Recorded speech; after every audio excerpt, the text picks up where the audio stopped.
उत्तर प्रदेश के सिवाल खास विधानसभा क्षेत्र से प्रगतिशील समाज पार्टी के उम्मीदवार अमित जानी ने गिनवाई अपने क्षेत्र की काम की उपलब्धि। हमारे चीफ एडिटर मुन्ना राय ने की अमित जानी से खास बात।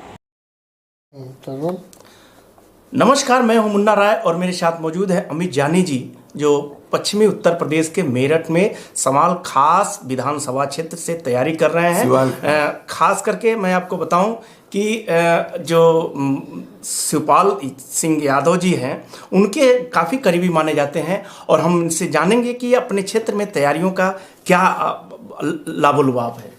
सर बताएं। देखिए, विधानसभा चुनाव में तो सभी प्रत्याशी मैदान में हैं। शिवपाल जी ने हमें जिम्मेदारी दी चुनाव के मैदान में जाने की, तो हमारा सीधा मुकाबला भारतीय जनता पार्टी से रहेगा।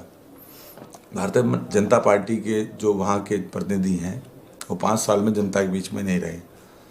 मुस्लिमों को गाली दे के वो चुनाव जीते, हिंदुओं को विश्वास में लेके चुनाव जीते।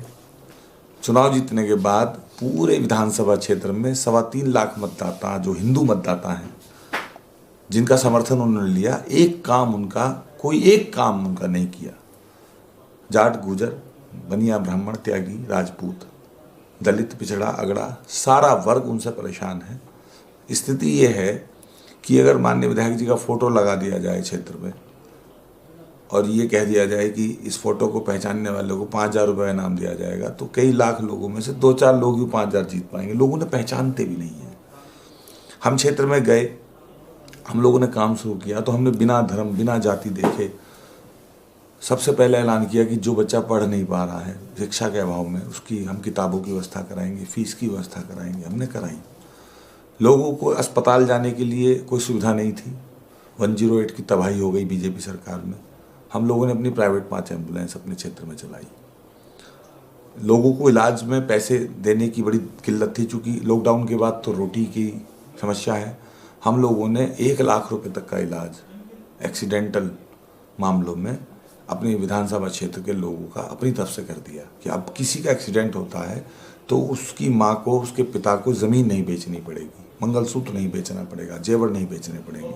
अस्पताल में जब कोई जाता है, हमारी एम्बुलेंस ही लेके जाती है, तो 1 लाख रुपए तक के इलाज की फैसिलिटी भी हमने अपनी तरफ से अपनी विधानसभा क्षेत्र के लोगों के लिए निःशुल्क कर दी है और कई लोग उसका फ़ायदा भी ले रहे हैं। लोगों का इलाज हो सके उसके लिए आज तक हॉस्पिटल बनाने की पहल नहीं हुई। हमारे यहाँ कोई पीजीआई नहीं है, कोई एम्स नहीं है। हम लोगों ने अपोलो की तरह एक बड़ा हॉस्पिटल बनाने के लिए 24 अगस्त को नींव रखी। 53 करोड़ का स्ट्रक्चर है और टोटल बजट उसका 100 करोड़ रुपया है। विधायक की निधि 5 करोड़ रुपये होती है। हम विधायक बनने से पहले 100 करोड़ की परियोजना का शिलान्यास करके ड्रीम प्रोजेक्ट को बनाने की शुरुआत भी कर चुके हैं। वहाँ पर काम चल रहा है, लेवल लगी हुई है। इसके अलावा हमने गाँव में वाटर कूलर लगवाया। इसके अलावा हम लोगों ने गांव में बच्चों के दौड़ने के लिए ट्रैक बनवाए। हम लोगों ने गांव में जो महिलाएं, वो थी गरीब कन्याएं, उनकी शादी के लिए 21,000 रुपये प्रत्येक कन्या के लिए कन्या दान धन योजना की शुरुआत की। और जिन लोगों के बारिश में मकान गिर गए थे या जिन लोगों के प्रधानमंत्री आवास योजना या मुख्यमंत्री आवास योजना के तहत मकान नहीं बने, हम लोगों ने अपने निजी खर्च से अब तक 2-2.5 करोड़ रुपये जेब से लगा के ऐसे दर्जनों लोगों के मकान बनवाए जो प्रधानमंत्री आवास योजना और मुख्यमंत्री आवास योजना से मायूस हो चुके थे। तो हम अब तक क्षेत्र में लगातार 8-10 करोड़ रुपये अपनी जेब से लगा के जनता की सेवा कर चुके हैं। और हमने लोगों को ये भरोसा दिया है विधानसभा में कि वो तो 5 साल शकल दिखाने भी नहीं आए। हम लोग अगर सत्ता में आएंगे, सत्ता मतलब हम अगर विधायक बनेंगे, सरकार चाहे किसी की हो, चाहे योगी जी सीएम बने, चाहे अखिलेश जी सीएम बने, सरकार चाहे जिसकी हो, अगर हम वहाँ से विधायक बनेंगे तो सिवाल खास विधानसभा क्षेत्र में अकेले दम पे 500 करोड़ रुपये काम कराएंगे। सपा सरकार बनेगी, वहाँ का सपा का विधायक जीतेगा तो 5 करोड़ का ही काम करा पाएगा। हालांकि गुलाम साहब थे पहले, उन्होंने तो कुछ भी नहीं कराया काम, और वो भेदभाव भी किया उन्होंने लोगों के साथ में। और जितेंद्र सतवाई ने भी बड़ा भेदभाव किया जो वर्तमान भाजपा विधायक हैं। टोटल दोनों का अगर हम बजट देखें तो दोनों ने 10 साल में 2 करोड़ का भी काम नहीं किया, जबकि हम अब तक 8-10 करोड़ रुपये काम कर चुके हैं और 100 करोड़ का अस्पताल बना रहे हैं बिना विधायक बने। तो जब हम इतना काम विधानसभा में जाने से पहले कर सकते हैं, तो अब लोग भी ये कहने लगे हैं कि अगर अमित जानी को मौका मिलेगा तो अमित जानी जरूर बड़ा कोई काम करेगा।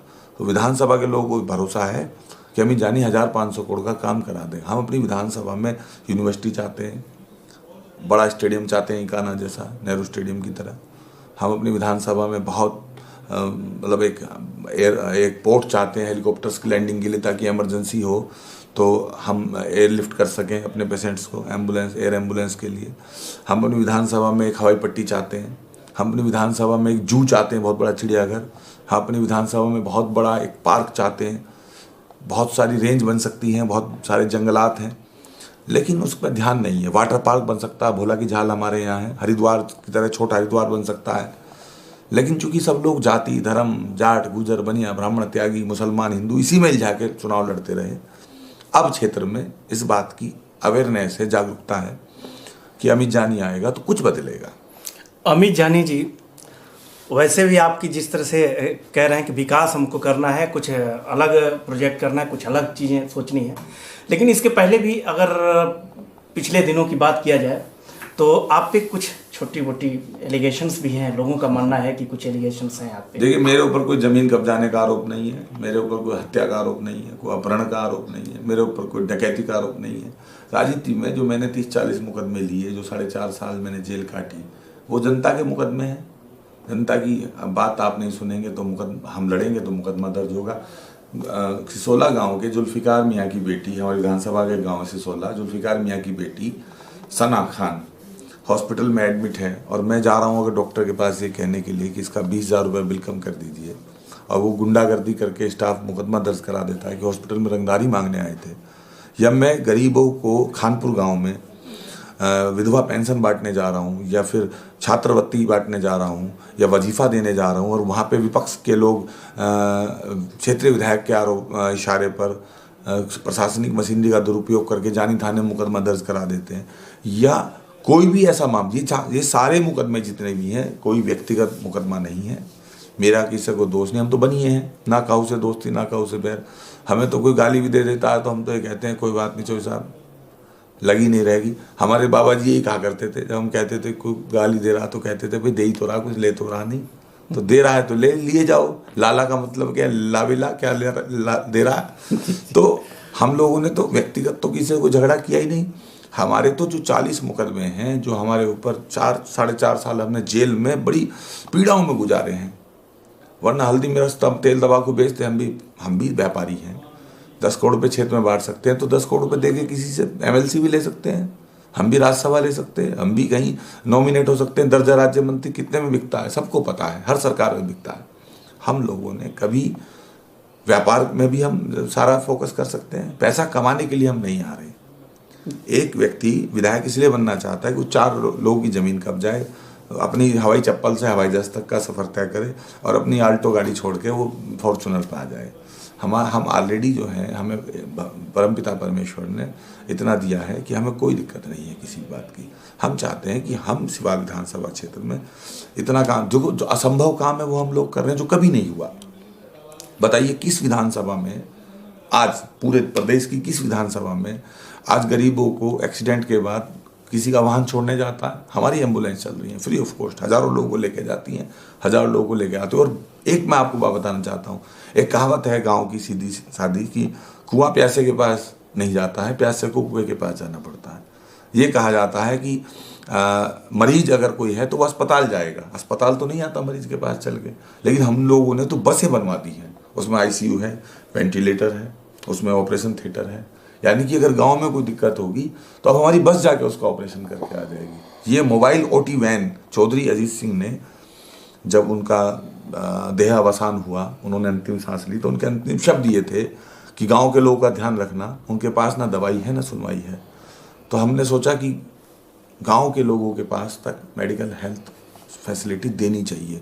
तो चौधरी अजीत सिंह जी की उस बात से इंस्पायर होकर हम लोगों ने गांव चौधरी अजीत सिंह जी के जो अंतिम शब्द थे उनका अमली जामा पहनाते हुए हम लोगों ने ये मेडिकल हेल्पलाइन भी शुरू की है, और ये चलता फिरता अस्पताल हम लोग जो है क्षेत्र में देने जा रहे हैं। आप सोचो, अब तक मरीज जो है वो अस्पताल नहीं जा पाता था, अब अस्पताल चल के गाँव में मरीज के दरवाजे पर जाएगा, निःशुल्क इलाज। हमारी जो जच्चा होती हैं महिलाएँ, माताएँ, उनको अस्पताल में जब डिलीवरी के लिए ले जाया जाता है तो डॉक्टर जो हैं 20-25-30 हज़ार रुपये के लालच में पेट काट देते हैं। मतलब जो नॉन सिजेरियन हो सकती है डिलीवरी, उसे सिजेरियन करते हैं, चूंकि ऑपरेशन का पैसा मिलता है। तो हम लोगों ने एक mother and child care van भी बनाई है, यानी कि अब अगर हमारी किसी माता को प्रसव पीड़ा होगी और फ़ोन आएगा हमारे पास, तो हमारी जो मदर एंड चाइल्ड केयर जो वैन है वो जाएगी और उसमें गायनोलॉजिस्ट होगी, और वहाँ जाके अगर उसे लगेगा कि नॉन सिजेरियन हो सकता है, नॉर्मल डिलीवरी तो नॉर्मल डिलीवरी, और उसे लगेगा सिजेरियन तो सिजेरियन। चूँकि पैसा नहीं लेंगे हम मरीज से, निःशुल्क करेंगे, तो कोई लालच नहीं होगा पेट काटने का। तो इस तरह से विधानसभा में हजारों माताओं के तो पेट कटने से हम लोग बचा लेंगे। तो ये सोच कहाँ है किसी विधायक के पास? लेकिन एक बात और है कि अगर पिछली सरकार को अगर देखा जाए तो लॉ एंड ऑर्डर की कहीं न कहीं समस्या थी, बिना विधायक के FIR नहीं दर्ज होती थी। तो आज लोग इतना खुश हैं, कह रहे हैं कि भाई लॉ एंड ऑर्डर तो ठीक है। क्या मानते हैं, आपका क्या ओपिनियन? देखिए, मैं सरकारों पे नहीं जाना चाहता। मैं पिछली सरकार की तारीफ इसलिए करूं कि क्या मैं उस सरकार में गृह मंत्री था। लॉ एंड ऑर्डर की बात तो गृह मंत्री करेंगे, ना मैं अधिकारी हूँ, ना मैं किसी सरकार में मंत्री रहा। मैं सरकारों पे नहीं जाना चाहता, पार्टियों पे नहीं जाना चाहता। मैंने अपनी विधानसभा क्षेत्र में जब कदम रखा था, सबसे पहले ये कहा था, पहला मेरा लोगों से वादा ये था कि मैं राजनीति की बात अपने क्षेत्र में नहीं करूँगा, क्योंकि सांप पूरी दुनिया में टेढ़ा मेढ़ा चलता है, अपने बिल में वो भी सीधा घुसता है। कहते हैं नटनी भी बिरादरी की शर्म करती है। तो हम ये राजनीति की बात पूरे प्रदेश में करेंगे, लेकिन अपने घर में नहीं करेंगे, क्योंकि सिवाल विधानसभा क्षेत्र के 150 गांव जो हैं, मैं उनमें और अपने गांव जानी में कोई फर्क नहीं मानता हूं। तो पिछली सरकार में क्या हुआ, इस सरकार में क्या हो रहा है, ये मैटर नहीं है। हमारी विधानसभा में क्या हुआ, पिछली सरकार में भी हमारी विधानसभा में विकास नहीं हुआ। बसपा के विधायक थे तब विकास नहीं हुआ, लोकदल के विधायक थे तब विकास नहीं हुआ। जब से देश आज़ाद हुआ है तब से लेकर आज तक हमारी विधानसभा की हालत ये है जिसे गरीब की जोरू आप कह सकते हैं। हमारे यहाँ से तो कोई मंत्री नहीं बना आज तक। हस्तिनापुर से विधायक जीतता है, प्रभुदयाल वाल्मीकि मंत्री बन जाते हैं, दिनेश खटीक भी मंत्री बन गए, रामचंद्र वाल्मीकि भी मंत्री बन गए, विधायक थे। हमारी विधानसभा के अलावा किठौर विधानसभा के शाहिद मंजूर साहब हैं, वो मंत्री बने। खरखोदा से याकूब कुरैशी जी थे, मंत्री बने। जयपाल सिंह मंत्री बने। मेरठ से शाहिद लक्ष्मीकांत वाजपेयी मंत्री बने। हमारी विधानसभा से तो आज तक, जब से देश आज़ाद हुआ है, जब से कोई मंत्री नहीं बना। क्यों नहीं बना? क्योंकि हमारी विधानसभा की 403 विधानसभा सीटों में कोई औकात नहीं बची है, कोई हैसियत नहीं बची है। हमारे यहाँ सब बकरी के बच्चे चुने गए, पार्टियों के नाम पे, जातियों के नाम पे, धर्म के नाम पे। और सुनिए, धर्म की जहाँ बात आती है तो मुझे याद आ रहा है, मुझे किसी महिला ने कहा कि मैंने 8 साल से मन्नत मांगी है, वैष्णो देवी जाना है।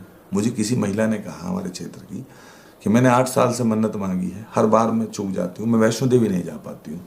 लाला तू एक काम कर दे, मुझे वैष्णो देवी घुमा ला, 2-4 हज़ार रुपये दे दे किराया भाड़ा, या तू अपनी गाड़ी में घुमा ला, या मुझे 5-4 हज़ार रुपये दे, मैं ट्रेन का टिकट करा लूँगी, शालीमार जाती है मेरठ से, मैं जम्मू उतर जाऊँगी और मैं वैष्णो देवी घुमाऊँगी। तो मैंने सोचा कि अम्मा को क्या घुमाऊँ, पूरी विधानसभा को घुमा दूँ। तो मैंने विधानसभा में कह दिया कि जिसको वैष्णो देवी जाना है मुझे बता दो। अब तक 5,000 लोगों के नाम मेरे पास आ चुके हैं, और इन 5,000 लोगों को मैं अगले महीने अपने खर्चे पे, करोड़ों रुपये खर्च, भाई एक बस, 1 लाख की बस है और उसमें 50 लोग आएंगे, तो 5,000 लोगों के लिए 100 बस चाहिए, तो 1 करोड़ की तो बस ही हो गई। फिर उनका रहना, होटल, खाना पीना, टोल, पार्किंग, सारी फैसिलिटी। तो 1-1.25 करोड़ रुपये खर्च करके मैं अपनी विधानसभा के लोगों को वैष्णो देवी की यात्रा करा रहा हूँ अगले महीने। सिर्फ एक अम्मा ने कहा, तो ये होती है सुचिता, ये होता है जन सरोकार, अंत्योदय। यानी आखिरी व्यक्ति कुछ कहे तो राजा का धर्म क्या है, नेता का धर्म क्या है। नेता का धर्म हिंदू मुसलमान नहीं है। फिर मुझे कुछ साथियों ने कहा कि सिर्फ वैष्णो देवी घुमाओगे? हमने कहा नहीं, अजमेर शरीफ भी लेके चलेंगे। तो 5-10 हज़ार लोगों को अजमेर शरीफ भी लेके जाऊँगा। और मैंने ये घोषणा कर दी, जैसे मैं एम्बुलेंस चला रहा हूँ, हॉस्पिटल बना रहा हूँ, मैं जिस तरह मैं बाकी काम कर रहा हूँ, ऐसी मैंने घोषणा कर दी कि अगर मुझे मौका मिला, अगर मुझे सिवाल खास के लोगों ने मौका दिया, तो 3.5 लाख हिंदू मतदाता और 1 लाख मुस्लिम मतदाता, साल में 2 यात्रा कराऊंगा, धार्मिक यात्रा। एक हिंदुओं की यात्रा होगी, वो चाहे केदारनाथ चले जाएं, चाहे उज्जैन महाकाल चले जाएं, चाहे खाटू श्याम जी चले जाएं, चाहे वृंदावन चले जाएं, चाहे रामलला के दर्शन करने चले जाएं। और एक मुस्लिम भाइयों को यात्रा कराऊंगा, चाहे उसमें कलियर शरीफ चले जाएं, निजामुद्दीन औलिया आ जाएं, चाहे वो साबिर साहब की दरगाह चले जाएं, चाहे फिर उन्हें वहाँ जाना हो, अगर अजमेर ख्वाजा मोइनुद्दीन चिश्ती गया तो वहाँ चले जाएं, चाहे तो उम्रा के लिए जाना हो तो उसमें भी हमारी सेवा रहेगी।